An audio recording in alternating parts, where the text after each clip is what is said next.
Santapan Harian. Hari ini kita akan membaca Yohanes pasalnya yang ke-16, ayat 16 hingga ayatnya yang ke-33.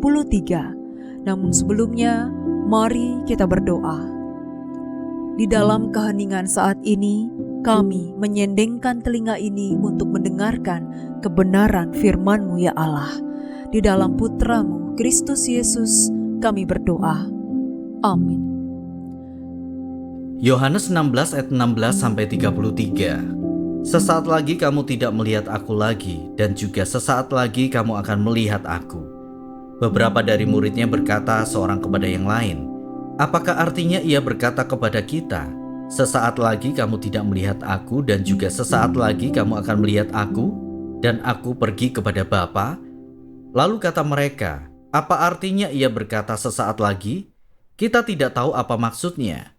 Yesus tahu bahwa mereka hendak menanyakan sesuatu kepadanya, lalu ia berkata kepada mereka, apakah kamu membicarakan seorang dengan yang lain apa yang kukatakan tadi?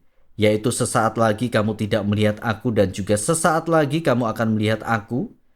Sesungguhnya aku berkata kepadamu, kamu akan menangis dan meratap, tetapi dunia akan bergembira. Kamu akan berduka cita, tetapi duka citamu akan berubah menjadi sukacita. Seorang perempuan berduka cita ketika ia melahirkan, karena saatnya telah tiba. Namun sesudah ia melahirkan anaknya, ia tidak ingat lagi akan penderitaannya, karena kegembiraan bahwa seorang manusia telah dilahirkan ke dunia. Demikian juga kamu sekarang berduka cita, tetapi aku akan melihat kamu lagi dan hatimu akan bergembira, dan tidak ada seorang pun yang dapat merampas kegembiraanmu itu dari kamu. Pada hari itu kamu tidak akan menanyakan apa-apa kepadaku. Sesungguhnya aku berkata kepadamu, segala sesuatu yang kamu minta kepada Bapa dalam namaku akan diberikannya kepadamu. Sampai sekarang kamu belum meminta sesuatu pun dalam namaku. Mintalah maka kamu akan menerima, supaya penuhlah sukacitamu. Semuanya ini kukatakan kepadamu dengan kiasan. Akan tiba saatnya aku tidak lagi berkata-kata kepadamu dengan kiasan, tetapi terus terang memberitakan Bapa kepadamu. Pada hari itu kamu akan memohon dalam namaku.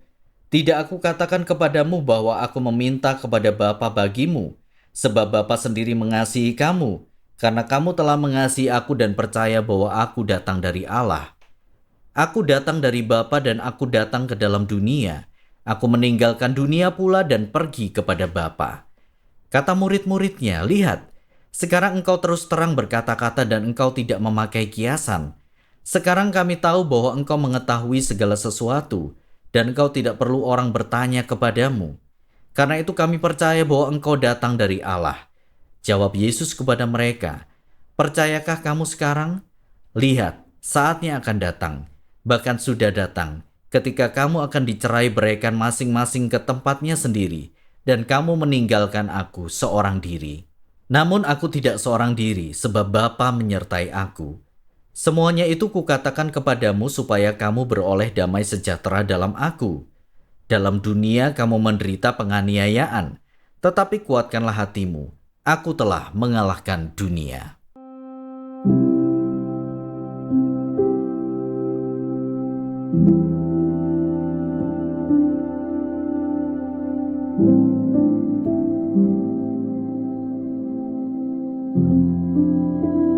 Sahabat Scripture Union Indonesia, kita cukup akrab dengan perpisahan.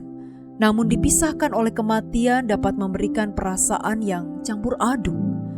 Saat saudara seiman kita yang setia dipanggil pulang ke surga, apakah kita bersedih atau bersyukur atas kesaksian hidupnya? Tuhan Yesus mempersiapkan murid-muridnya tentang masa sulit yang akan mereka alami, yaitu penganiayaan yang akan datang dan karya Roh Kudus bagi umat Allah. Sekarang, waktunya sudah semakin dekat bahwa para murid tidak akan melihat Tuhan Yesus lagi. Tuhan Yesus menegaskan bagaimana perpisahan ini akan memberi sukacita yang kekal, yang tidak dapat digantikan oleh apapun. Perpisahan dengan Tuhan Yesus akan membuka jalan langsung kepada Bapa di surga, sehingga para murid dapat datang kepada Bapa setiap saat dalam doa, yang dinaikkan dengan nama Tuhan Yesus sebagai materai penjaminnya. Inilah wujud sukacita kekal yang disediakan Allah melalui kurban Tuhan Yesus Kristus. Bagaimana perpisahan dengan Tuhan Yesus secara ragawi justru menjadi jalan kepada Allah Bapa melalui persekutuan rohani yang tidak lagi dibatasi oleh ruang, waktu, maupun kematian. Inilah yang menjadi kemenangan sejati iman dalam Kristus dan jaminan damai kekal. Ketika itulah para murid mulai menyadari bagaimana karya keselamatan yang dikerjakan Tuhan Yesus tidak akan membiarkan mereka sendirian. Penganiayaan dan penderitaan mungkin mencerai-beraikan mereka, tetapi Tuhan Yesus menjamin penyertaan dan damai sejahtera dari surga. Damai yang kita alami sebagai orang percaya adalah anugerah pemberian Tuhan Allah. Ketika kita berduka karena ditinggal orang yang kita kasihi, yang juga percaya kepada Allah, apa landasan kekuatan kita? Adakah kita melihat pemeliharaan melalui kasih Allah yang menuntun kita? Adakah damai sejahtera Allah yang menguasai pikiran dan realitas hidup memberi kita kekuatan di tengah pergumulan? Apa landasan sukacita kita sebagai orang yang beriman kepada Tuhan Yesus? Mari kita berdoa. Saat gelombang mengguncang, kami tetap tegar berdiri dan merasa damai karena kami berlindung dalam hadirat-Mu. Kami percaya Engkau memegang kendali hidup kami.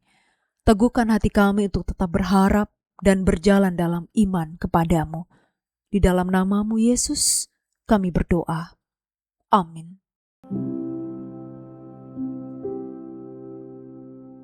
Kiranya firman Tuhan yang Anda dengarkan menjadi berkat, hingga Anda memiliki kehidupan rohani yang segar, kuat, dan sigap. Jika Anda menginginkan buku santapan harian, silakan kirimkan nama, alamat lengkap, dan kode pos beserta nama radio yang Anda dengarkan ke nomor 0811 9910 377. Tuhan Yesus memberkati.